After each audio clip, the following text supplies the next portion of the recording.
While the West thought in terms of the hierarchy of needs, the Indian ethos always thought hierarchy of deeds, and not just the hierarchy of needs. And that point which was mentioned in the opening session, the means and the ends. So ends are x-axis is your needs, the y-axis is your deeds. So we need to look at this combination of x-axis and y-axis, which we have not been doing. And deeds, of course, Indian ethos, from the Guna theory, Tamasic, Rajasic, Sattvic, I am not going to elaborate that, but I have given it a more scientific perspective and simplified for the new generation, because I find if you say Tamas Raja Sattva, you lose the audience. Students are not interested in listening to those phrases, because somehow mentally we have associated it with the past, and then you say we are moving into future, so what do we have to do with what happened 5,000 years back? I should be worried about tomorrow and not 5,000 years back. So therefore I made it more analytical and called it D plus D and D minus. The D plus deeds that create synergy, helping others, the dharmic action, the word dharma was used in the opening session. D minus, deeds that create negative energy. So that is the basic model, third model, which I have refined it further and made it more analytical by calling it as the Venus model. Now in this word Venus, you get the complete perspective of the business ethics and whatever you talk in terms of the ethics and the values and those kinds of ideas. The virtuous action, V for virtuous, E for ethical and for neutral to ethics, U for unethical action, S for sinful action. So virtuous actions, that's why I put it as D plus plus. Ethical action, D plus, neutral to ethics, D minus, and D minus minus. Do we see these all 5 kinds of actions in the society? Yes or no? Yes. Corruption, this, that, D minus minus. So you get a new perspective. You get a new way of looking at things. Now let's integrate these 3 fundamental models, and then we get a completely new model of the Indian ethos for not only for India, but for the whole world, for the entire globe. Of course, we can analyze what is happening in the society today by using the Venus model. That any event from where it is originating. So from terrorism, which is D minus minus, to transcendence, which is D plus plus. So you want to create a transformation in the society, in the whole globe, then the Venus model is a guide for us, because that is the model which tells us how to create that transformation from terrorism to transcendence. So, therefore, when we integrate all these 3 models, we come to what I call the Sai model or the trident model. Trident, because trident is, Shiva's trident is one of the most dominant metaphor in India. And then I found that even this symbol of psychology is also exactly the same. It is almost like a trident. So I called it as a Sai model. And in this Sai model, the 3 things get integrated: the basket of needs, the hierarchy of deeds, and modes of thinking. And later on, I also modified it slightly, and though I have not put it on the slide, on the PPT here, I have called it as a cubicle model. Because in the cubicle, the 3 X, Y, Z axes are there. So you have the X, basket of needs, Y, modes of thinking, and Z, hierarchy of deeds. And imagine yourself as a manager sitting inside the cubicle and making decisions. And when you are making decisions, all these 3 things are, influencing you.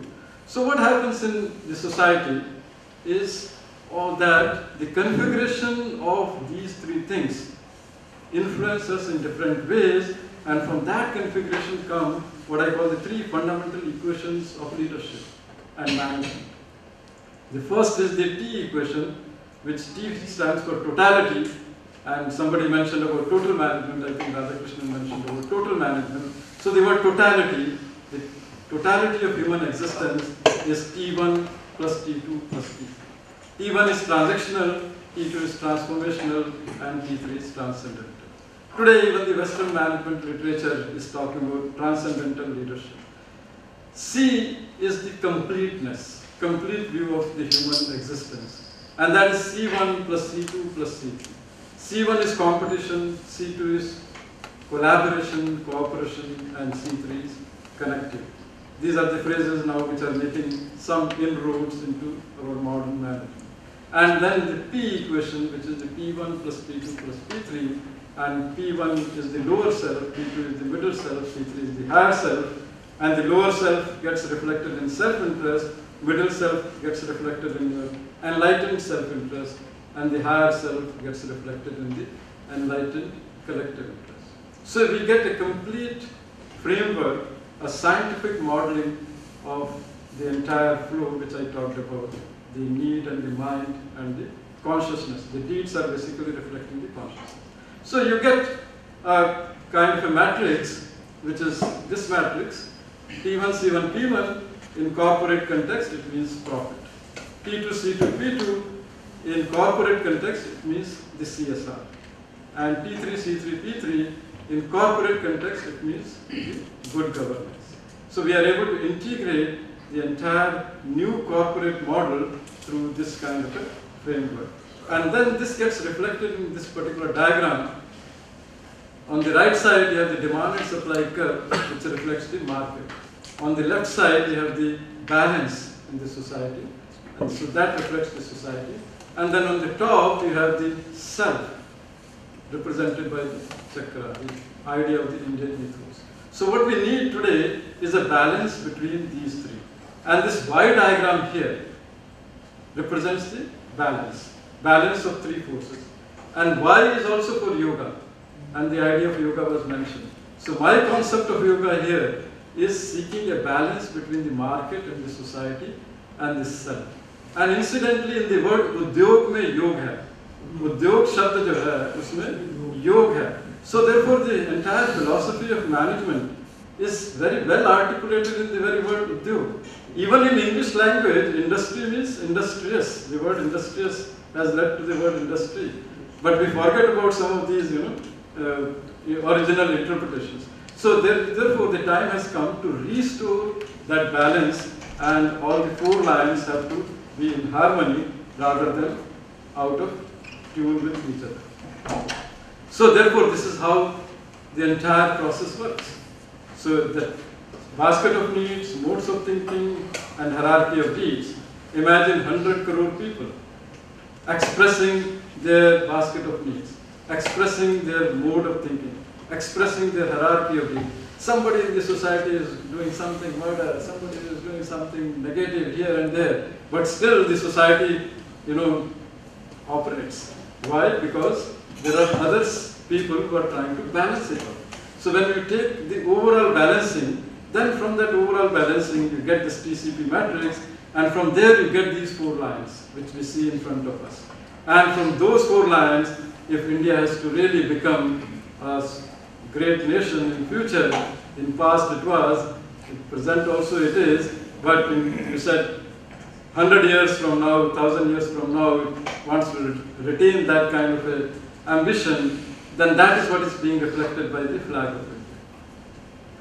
So the flag of India gives to me the final message in the Indian ethos, and that final message is the three powers put together. The green representing the physical power, white representing the intellectual power, and the saffron representing the spiritual power. When these three powers are integrated together, then that institution, that organization, that corporation will always achieve a sustained excellence and sustainable advantage, competitive advantage or whatever. Now that is the basic model of managerial excellence. And that basic model is there in front of us. I call it in a very simple jargon, the PMS, the physical, mental, and the spiritual energies, when they are put together, And that is the message which is given by the Indian flag. And therefore, the Indian ethos means that how do we look around us and make use of some of these ideas which are right in front of us and implement them, along with the ideas coming from the empirical research. And that is the reason why I called my book, the first book which was published in 1996, as Western Windows, Eastern Doors. The windows are to look outside, doors are to come inside. So looking outside is the methodology of the science, and coming inside is the methodology of the spirit, of spirituality. And I think the time has come to integrate the two, the Western windows and the Eastern doors together, and create a new architecture of management thought and also the leadership excellence. Thank you very much, and I take this opportunity to present my latest books. One is the New Earth Shastra, another is Wisdom and Consciousness from the East, Life, Living and Leadership to the center, and Professor Rahul Kalan can kindly receive. This is the idea here, the New Earth Shastra. So Earth is in the center, not just the nation, not just the globe. So we move beyond globalization towards New Earth Shastra, and I'm sure the center can. I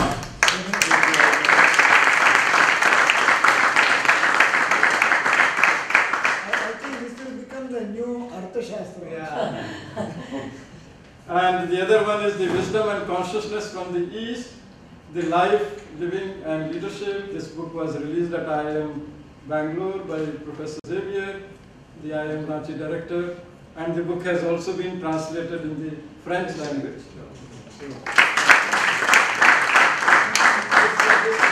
Let the light of this lamp which is here, let this light spread from TAPMI also to the whole world.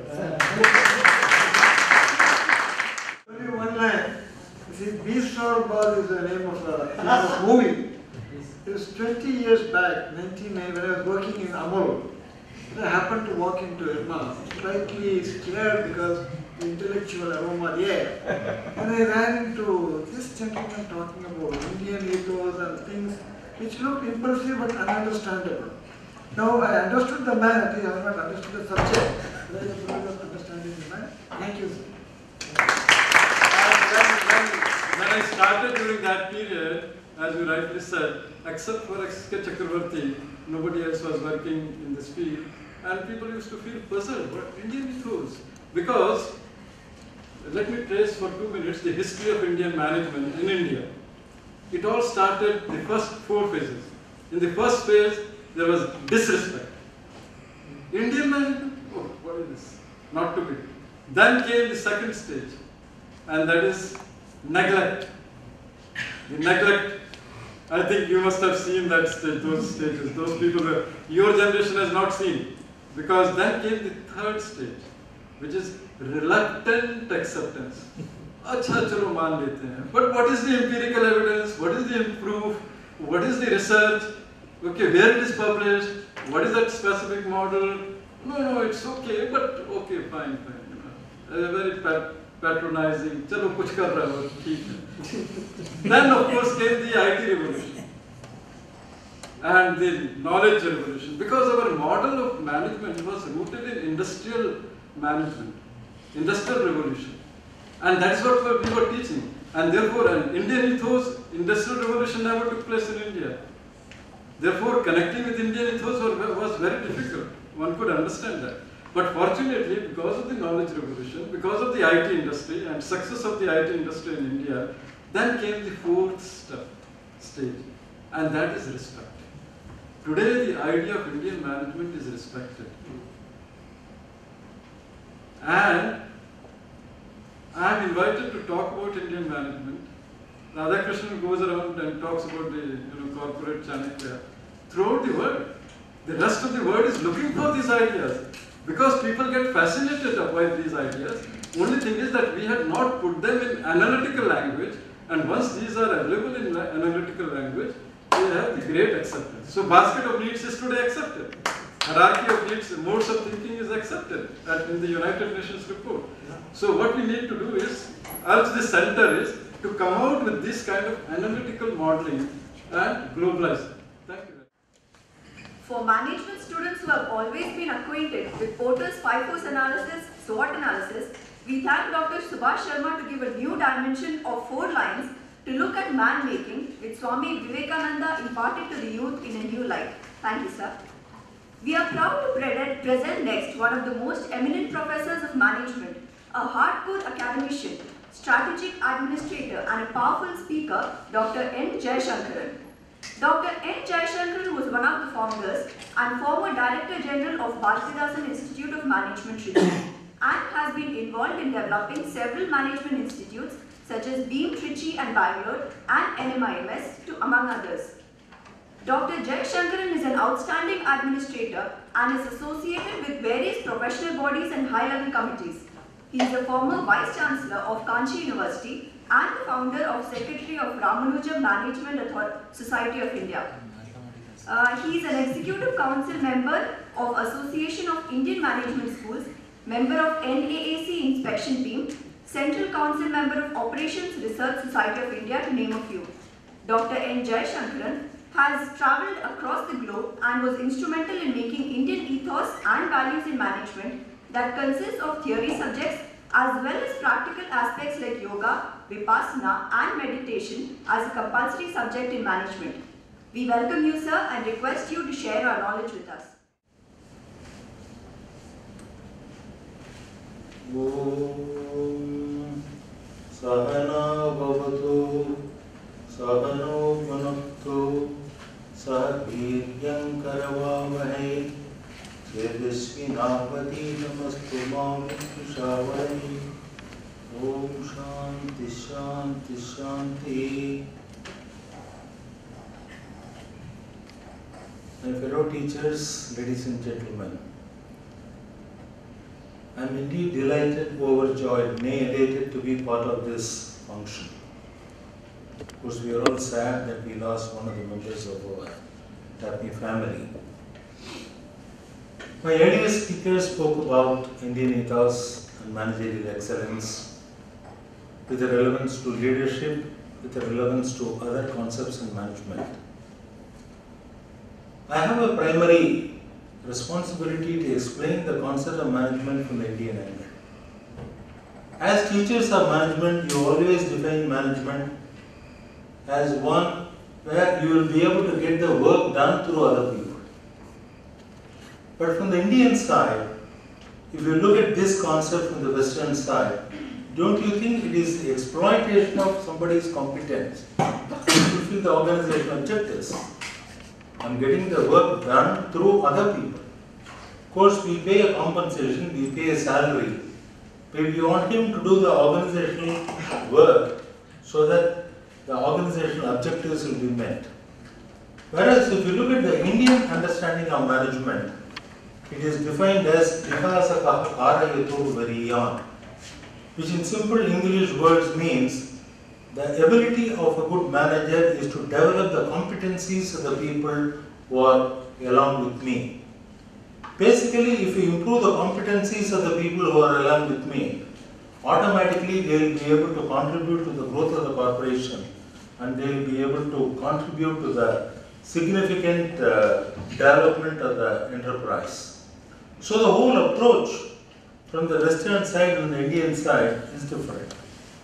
Second important thing that we need to understand is, if you want to manage others, first you will have to manage your own self. Unless you have a terrific control over yourself, you will not be able to manage others. You will have to be a role model, you will have to preach what you practice, and you must have a terrific control over your own self. If that's not possible, you will not be able to manage others. I will just narrate a small incident that happened when Chakravarti and I were doing a program for the executives in Kodaikanal. That happened about 20 years ago.